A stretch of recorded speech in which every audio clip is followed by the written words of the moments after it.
PM Modi ने एक बार फिर कांग्रेस के नेता राहुल गांधी का खेल खराब कर उनके मंसूबों पर पानी फेर दिया है, जिसके बाद तिलमिलाए राहुल गांधी पुलिस पर गंभीर आरोप लगाकर पुलिस और देश के फोर्सेस को बदनाम करने की कोशिश कर रहे हैं।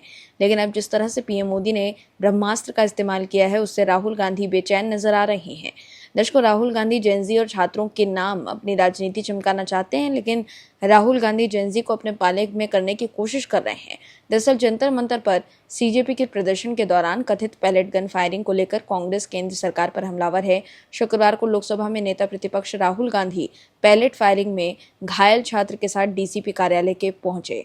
उन्होंने फायरिंग करने वाले पुलिसकर्मियों के खिलाफ एफआईआर दर्ज करने की मांग की। हालांकि पुलिस ने मामला दर्ज नहीं किया और वो धरने पर बैठ गए। लेकिन अब बीजेपी ने ऐसा प्रहार किया है जिससे राहुल गांधी एक्सपोज हो गए हैं। वहीं पीएम मोदी ने जबरदस्त प्लान तैयार किया है। क्या है पूरी खबर, बताते हैं आपको इस रिपोर्ट में। दर्शकों, दिल्ली के जंतर मंतर पर प्रदर्शन के दौरान कथित तौर पर पैलेट गन के छर्रों से घायल हुए साहिल के साथ कांग्रेस सांसद राहुल गांधी संसद मार्ग स्थित डीसीपी ऑफिस के बाहर धरने पर बैठ गए।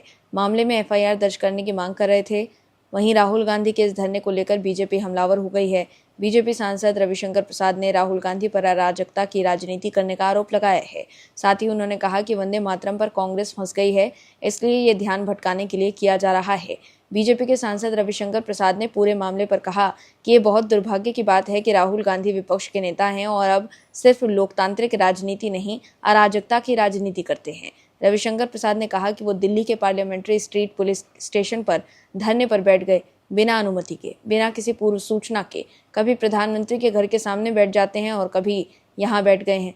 पुलिस सूत्रों की माने तो जिस घटना का वो संदर्भ दे रहे हैं उसकी शिकायत हो चुकी है, वो जांच का विषय है। रविशंकर प्रसाद ने आगे ये भी कहा कि सबसे बड़ी बात यह है कि जो लोग पीड़ित थे वो सुप्रीम कोर्ट गए और सुप्रीम कोर्ट ने स्वयं एक हाई पावर्ड कमेटी बनाई है जिसकी अध्यक्षता एक रिटायर्ड सुप्रीम कोर्ट के जज कर रहे हैं। उसमें 2 जज और हैं, एक सीबीआई के पूर्व डायरेक्टर हैं और एक और बड़े अधिकारी हैं।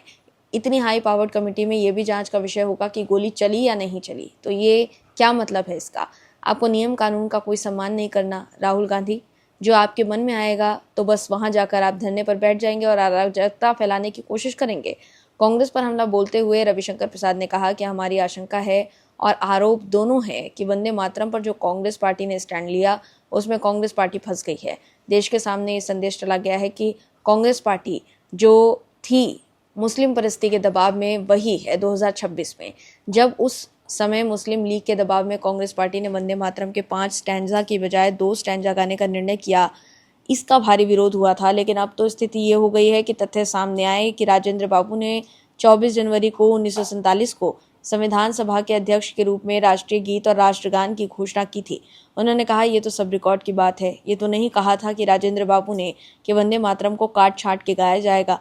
रविशंकर प्रसाद ने आरोप लगाया कि वंदे मातरम पर कांग्रेस फंस गई है, अब ये अराजकता कर रहे हैं। ये स्पष्ट रूप से कहना चाहते हैं कि कांग्रेस पार्टी राहुल गांधी की अगुवाई में अराजकता की पार्टी बन रही है। दर्शकों, राहुल गांधी हर वक्त राजनीति के मोड में रहते हैं, लेकिन जिस मामले को लेकर वो जांच की मांग कर रहे हैं उस मामले में सुप्रीम कोर्ट में सुनवाई हुई और सुप्रीम कोर्ट ने स्वयं एक हाई पावर्ड कमेटी बनाई है जिसकी अध्यक्षता एक रिटायर्ड सुप्रीम कोर्ट के जज कर रहे हैं। ऐसे में सुप्रीम कोर्ट में जांच के बाद सब कुछ साफ हो जाएगा, लेकिन फिर भी राहुल गांधी पुलिस स्टेशन के बाहर धरना देने की बात कर रहे हैं। दर्शकों, राहुल गांधी ये सब जेनजी को अपने पाले में करने की कोशिश कर रहे हैं, लेकिन जेनजी के लिए पीएम ने बड़ा फैसला ले लिया है। दरअसल जेनजी और जेन अल्फा तक पहुंचने के लिए अब मोदी सरकार ने दोहरी रणनीति अपनाई है। मंत्रियों के डिजिटल कम्युनिकेशन को बेहतर बनाना और साथ ही यूनिवर्सिटीज और स्कूलों के जरिए छात्रों के साथ उनका सीधा जुड़ाव बढ़ाना। इस कवायद के तहत बुधवार को कैबिनेट मीटिंग में केंद्रीय मंत्रियों को उनके सोशल मीडिया परफॉर्मेंस के विस्तृत रिपोर्ट कार्ड दिए गए। युवाओं तक अपनी पहुंच बढ़ाने के लिए मोदी सरकार हर दिन एक केंद्रीय मंत्री को एक यूनिवर्सिटी में भेजने की योजना बना रही है। मंत्री वहां युवाओं से बातचीत करेंगे, उनकी चिंताओं पर चर्चा करेंगे और देश के सामने मौजूद तमाम मुद्दों पर उनकी राय को बेहतर ढंग से समझेंगे। इस पहल का नाम वन डे वन यूनिवर्सिटी रखा गया है, जिसमें तमाम केंद्रीय मंत्रियों को अलग अलग यूनिवर्सिटीज के छात्रों से बातचीत के लिए कहा गया है। ऐसे में अब जेनजी को अपने पाले में करना राहुल गांधी के लिए काफी मुश्किल हो सकता है। Bureau report, OMH news. आप दर्शकों से विनम्र निवेदन है कि चैनल को सब्सक्राइब जरूर करें